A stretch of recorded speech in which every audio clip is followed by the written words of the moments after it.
How to plant, I believe I talked about how to plant on the clay already, but I did realize there's sand, and there's a little bit of a difference on sand.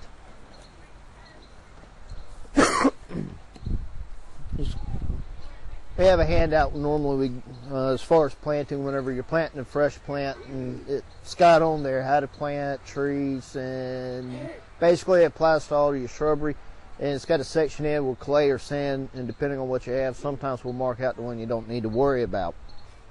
As far as planting into clay, we had talked about the soil conditioner in terms of mixing it and planting high. As far as the sand goes, it's a little bit easier. You're going to dig your hole still about 2 to 3 inches wider than the pot, but you only need to go about as deep as the pot.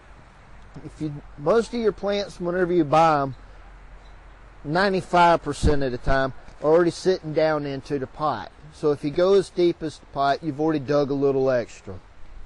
It's going to be the same general rule of thumb. You're going to take the plant out of the pot, use the empty pot as a measuring cup. The only difference is you're using something like the premium potting mix. You're going to fill the empty pot about 1/3 to half full. Mix that in with the dirt taken out of the hole. You still need to backfill a little bit of mixed up dirt so that whenever the plant's put in the hole, it still sits about 1/2 inch to 1 inch above ground level. Now, with that being done, afterwards, I didn't say this with the clay, still need to make a water retaining wall or a basin, something so whenever you do water sits in around the plant and soaks in. As time goes by, hopefully everything will settle, be level, or still sitting slightly above ground level. Now, during the planting process this part is going to pertain to the plant itself. Whenever you take it out of a pot, this is not bad. It could be well rooted, where you have a massive roots going all the way around in dirt and everything, and it'll look heavier than here it is on the bottom. If you should have that, you need to score the root ball.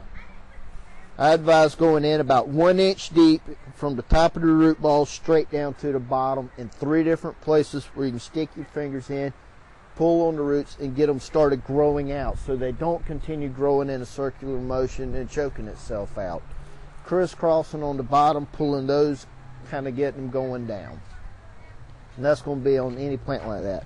Now, if you get one that's like this, where it's not overly rooted or heavily rooted, just barely massage it a little bit, kind of get the roots going out some. Or if you notice that there's a lot of white fingerlings sticking out on the edge, you may just want to just rub it with your hand, just kind of flare them up a little bit. Now, what I just handed out were some instructions on how to plant a tree. And those are tried and true methods, and if you plant your trees that way, we're confident they'll do just fine. But it's, when you plant a shrub, it's a smaller root ball than a tree. The principles are generally the same. It talks about a lot of what you've heard today, the soil amenders, how much water to put in, and so forth.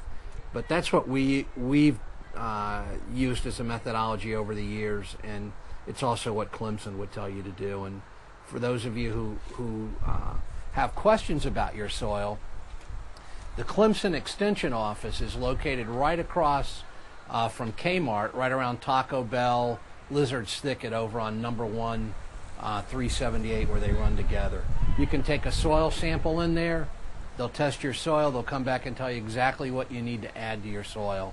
They're pretty good. I think, and it's a nominal charge for something like that. I think it's like $6 or $10 okay, they've changed it, a sample, but they're really good and they're very helpful. We don't have the capability to do it here to analyze soils. I mean, they do, but generally, if you brought soil in here, we could tell you if it's clay or sand, or some builders actually put topsoil in and they'll mix it up, so they'll leave a reasonable amount of good dirt on the property when they're done. That's the exception, though. Generally, the rule is you get sand or you get clay, and you have to deal with it.